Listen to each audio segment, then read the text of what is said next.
તો કોંગ્રેસના તોહતનામા પર ભાજપ પ્રવક્તા મંત્રીનું નિવેદન સામે આવ્યું છે। જીતુભાઈ વાઘાણીએ કહ્યું કે સત્તા માટે કોંગ્રેસ વર્ષોથી ઝઝૂમી રહી છે। કોંગ્રેસે વર્ષોથી પ્રજાનું શોષણ જ કર્યું છે। કોંગ્રેસ સાથે ભ્રષ્ટાચાર અને કૌભાંડો જોડાયેલા છે। ભાજપના શાસનમાં રાજ્યનો વિકાસ સિદ્ધ થયો છે। કોંગ્રેસ વિખેરાયેલી છે અને ભાંગી ગયેલી કોંગ્રેસ છે અને કોંગ્રેસ અત્યારથી જ હાર ભાડી ગઈ છે।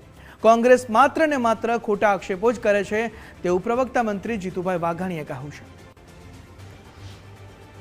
કોંગ્રેસ એક તો પોતે એક નથી, વિખરાઈ ગયેલી કોંગ્રેસ, તૂટી ગયેલી કોંગ્રેસ, ભાંગી ગયેલી કોંગ્રેસ, અલગ અલગ નેતૃત્વમાં વિખરાયેલી કોંગ્રેસ એ માત્ર ભારતીય જનતા પાર્ટી ઉપર આવા આરોપો કરીને